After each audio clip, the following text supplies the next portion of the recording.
Fala meninada, tudo bem com você? Mais uma videoaula, mais uma videoaula. Agora no século XVIII, século das luzes, nós vamos trabalhar a figura do iluminismo, É importante porque depois desse conjunto de ideias, o mundo se transforma. Lembre-se sempre, se você quiser mudar a sua forma de ser, mude sua forma de pensar. Antes das grandes transformações, no mundo real, ocorrem transformações no mundo das ideias. E é isso que nós vamos aprender agora com o iluminismo. Então é muito importante que você organize o conteúdo do seu caderno da melhor maneira possível. E coloca aí, iluminismo, século XVIII. Iluminismo, século XVIII. O século XVIII também passa para a história como século das luzes. Séculos das luzes. Lembrando, quando você estiver organizando, estudando, é importante que mentalmente você saiba que o iluminismo tinha como objetivo combater as ideias absolutistas. Então, um conjunto de novas ideias que vai contrapor as ideias do absolutismo. Principais pensadores. Vamos trabalhar com alguns pensadores para que você entenda as novas ideias que estão surgindo e as consequências dessas ideias posteriormente. Entre esses pensadores, você vai colocar assim: John Locke. E abre uma chave aí de 8 linhas. Uma chave de 8 linhas. Debaixo do nome dele é importante que você escreva: livro. Segundo Tratado do Governo Civil. É importante, na hora das questões da prova, do Enem, outros vestibulares ou em concurso público, além do pensador, pergunta a sua obra, o seu livro. É importante que você grave, tenha gravado para a hora de fazer a prova. Então você colocou John Locke e o livro dele, Segundo Tratado do Governo Civil, o livro que nos interessa aqui para o desenvolvimento do nosso conteúdo a nível de ensino médio. E você abre uma chave aí de umas 8 linhas, 8, 9 linhas, uma chave. Coloca assim, ó: defendia que a vida, dentro da chave, defendia que a vida, a liberdade, a propriedade e a busca da felicidade são direitos naturais dos seres humanos. Então, para esse grande pensador, diferente de Hobbes, que achava que o homem vivia na barbárie, para Locke, o homem em sua fase mais primitiva, lá na pré-história, ele tinha o direito à vida, ele tinha o direito à liberdade, ele tinha o direito de buscar a sua felicidade. Então ele sai de uma nova premissa. Para ele, o homem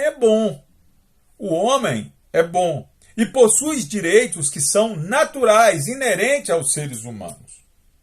E o ser humano, ele cede parte da sua liberdade para criar o Estado.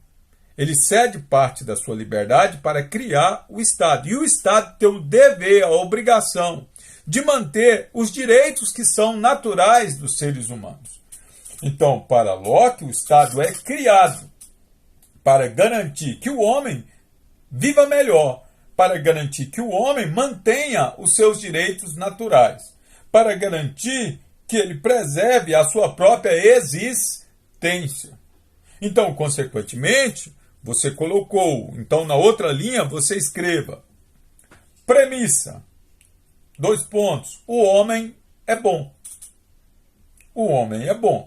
Então John Locke, ele de certa forma, ele vai chocar com as ideias de Thomas Hobbes, que diz que o homem é mau. Para ele, o homem é bom, possui direitos naturais e cedeu parte de sua liberdade para criar o Estado.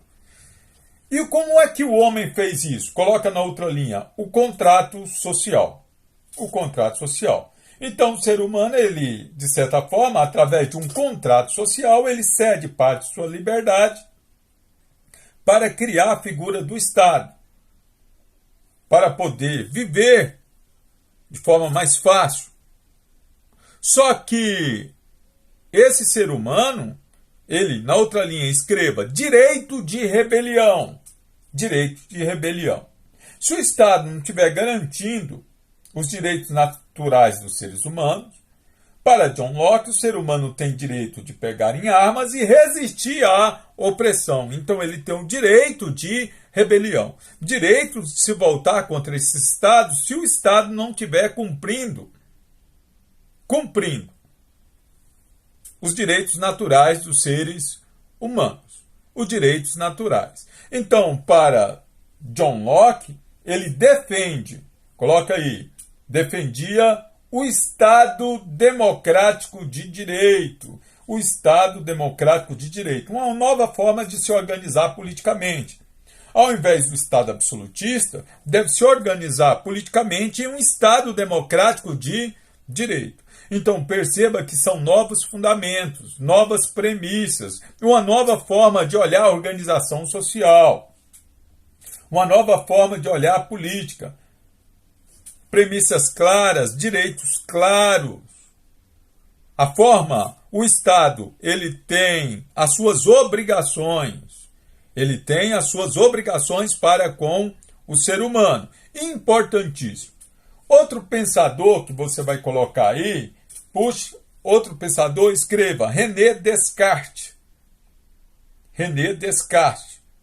Embaixo do nome dele, livro, O Discurso do Método. O Discurso do Método. Abra uma chave aí de 5 linhas. Uma chave de 5 linhas. Descartes defendia as explicações de forma racional. As explicações deveriam estar baseadas na razão. Razão, fundamentada em uma metodologia científica, na qual o ser humano deveria ser capaz de provar as suas afirmações, as suas conclusões. Então perceba que o iluminismo ele tem como premissa básica a razão, raciocínio. Tornar as ideias mais claras, para que elas possam ser provadas, repetidas, passadas de geração para geração, para que elas possam ser ensinadas. Ela vai se contrapor e se sobrepor ao acreditar. Lembre-se que nas monarquias nacionais absolutistas, o súdito ele deve acreditar. Então, as verdades criadas, basta o indivíduo acreditar. Agora não. Tem que ser provadas. Elas têm que ser provadas. Então, consequentemente, coloca aí. O provar deve se sobrepor. O provar deve se sobrepor ao acreditar. O provar deve se sobrepor ao acreditar. Para René Descartes, a criação ela é fruto do pensamento humano. Para você criar algo, você tem que pensar antes, tem que raciocinar antes e tem que colocar em prática. Então, consequentemente, a criação é fruto do pensamento humano. Daí a frase dele mais conhecida, que você pode colocar, é importante que você tenha no seu caderno ou que você digite aí no seu computador: penso, logo existo. Penso, logo existo.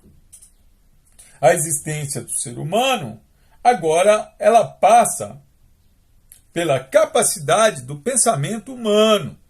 Lembrando que o súdito, ele não critica, ele segue. Ele acredita dentro de um contexto do coletivo.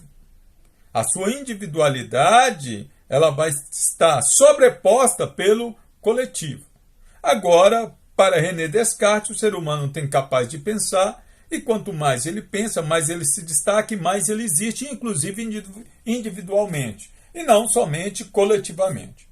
Um outro pensador importante para esse momento, muito importante, que você tenha organizado seu caderno, Jean de D'Alembert. De D'Alembert. Coloca aí. Obra. Enciclopédia. Ou dicionário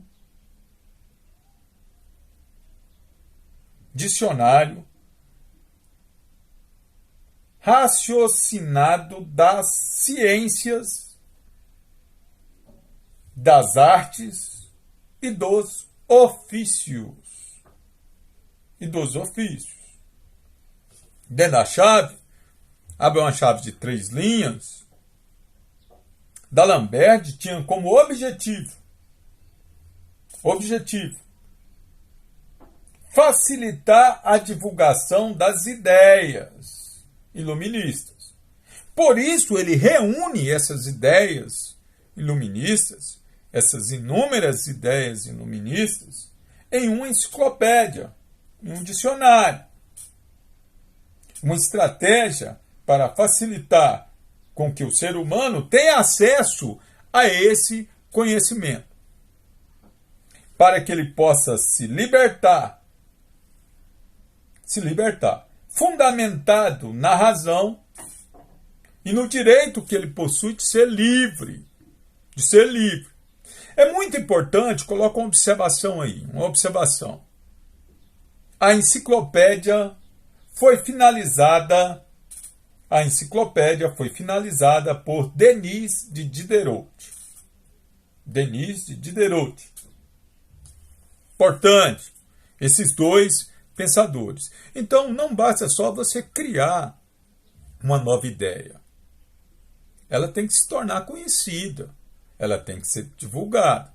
O grande escritor, o grande pensador, ele consegue individualmente sintetizar seu pensamento no papel, digitar aquilo que ele pensa. Mas cabe ao leitor buscar esse conhecimento e ajudar na divulgação do conhecimento da própria obra, para que ela ganhe força e passe de geração para geração. É um trabalho, portanto, coletivo e não individual. A escrita, ela é individualizada, pode ou não ser individualizada, mas a divulgação, ela é um trabalho coletivo. E não é um trabalho fácil, porque o novo sofre a oposição daquilo que já existe. Implantar o novo não é tarefa fácil. Por isso que as transformações da história são de forma lentas e gradativas. Perceba que nós estamos começando a estudar as ideias iluministas, novas ideias.